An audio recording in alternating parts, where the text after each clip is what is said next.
Once upon a time, there was this little girl named Rory. She was born with a chip on her shoulder.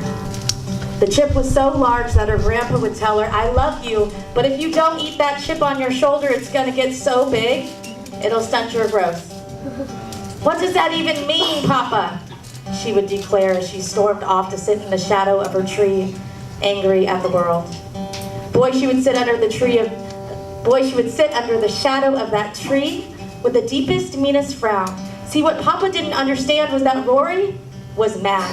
Mad that she didn't have a dad. Mad that she wasn't tall enough to see most things that everyone else could see. Mad that she didn't have any brothers and sisters like her cousins. Mad that she didn't know enough words to communicate what she was feeling. And often she found herself frustrated because she was just so misunderstood.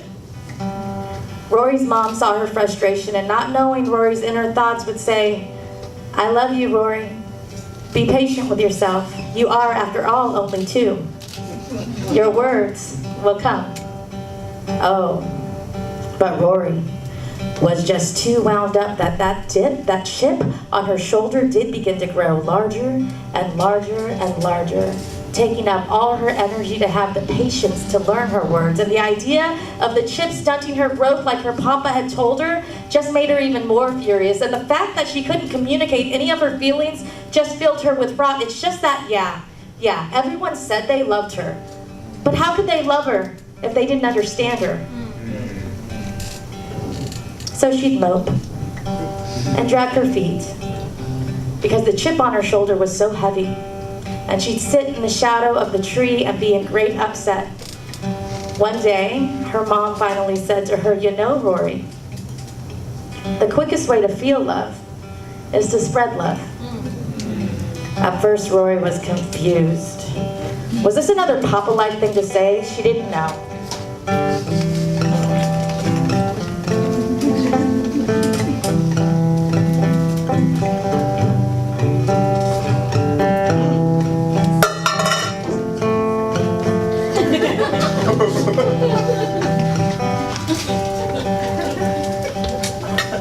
So one day, Rory was moping, dragging her feet on her way to sit in the shadow of her tree when she ran smack into a little boy named Benji, who was also moping and dragging his feet. As they both wrestled back to standing, they wanted to say so much like, "Hey, watch where you're going," or "Ouch, that hurt," or "Fuck." They shouldn't cuss. "Sorry about that. I was lost in thought," or "This chip is so heavy." But instead, they just looked at each other, exhausted by their own mopings, and said, "I'm sorry." And then they hugged. Then Rory went her way, and Benji went his way.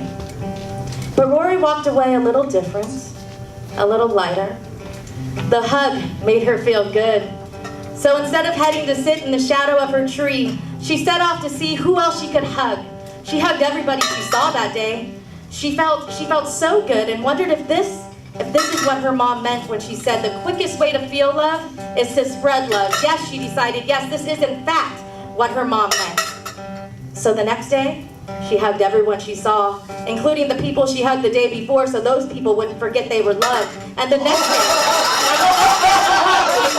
she hugged even more people, including all the people from the day before and the day before, so they wouldn't forget they were loved. She went on like this for days, and then every day passed, every hug hugged. Little by little, she forgot about those chips on her shoulder. She found that most people's knees were actually a pretty good hugging point. She didn't long for a bigger family anymore because she realized she already had a big family, and all these people she was hugging, they began to become like her family.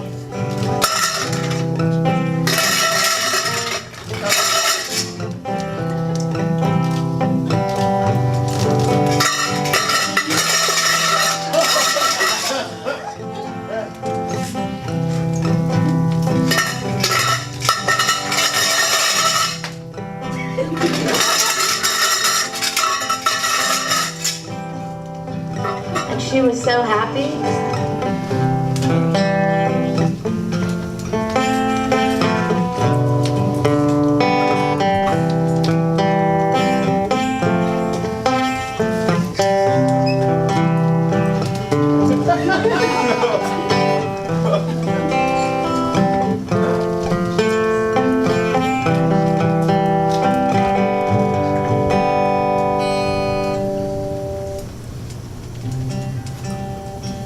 Until the end of one day, she was all hugged out. There weren't enough hours in the day to hug new people, and all the people she had already hugged, to remind them that they were loved.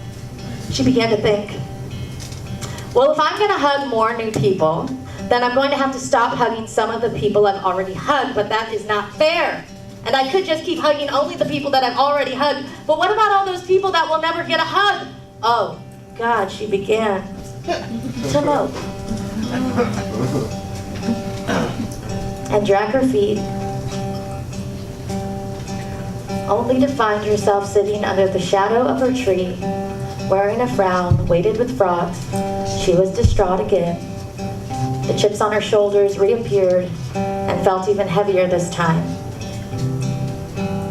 "Why are you so sad, Rory?"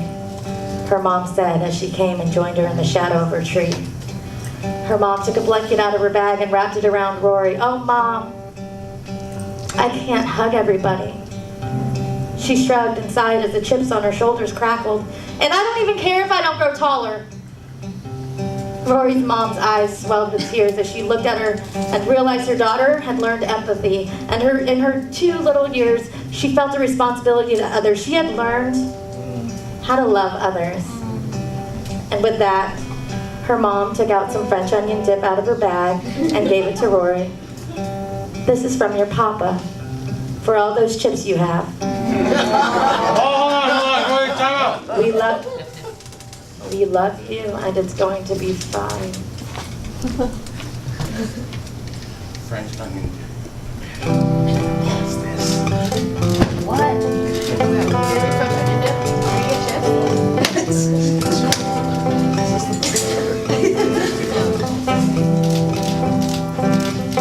No way, dude.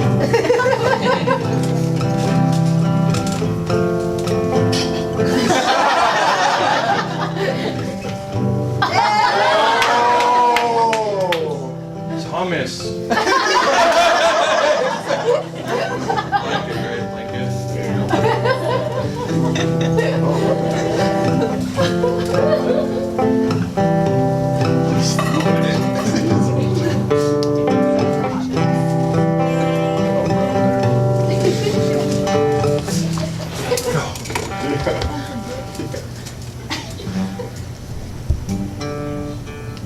"What does that even mean?" she said.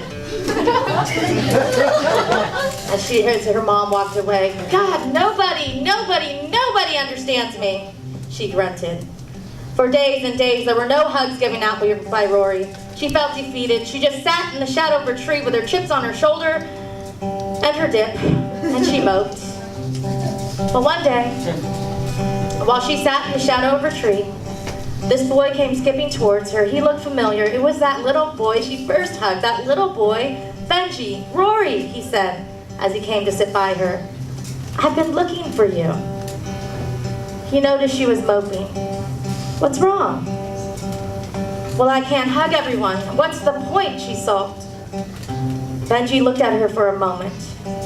He pointed at her and simply said, "Rory," and then pointed at himself, hugs Benji. Then pointed at himself again, then Benji hugs her as he pointed to a girl passing by, and him as he pointed to a boy passing by, and her as he pointed to another little girl. Rory suddenly realized she didn't have to hug everybody in the world, but by hugging one person, they would go out and hug another person.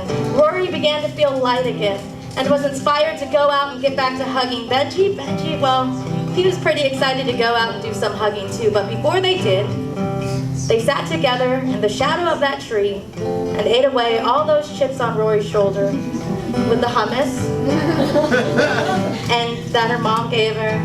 And she thought, oh, I understand you now, Papa.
Thank you. Thank you. Yay. Story time with Lady Basco and DreMagix. Yay.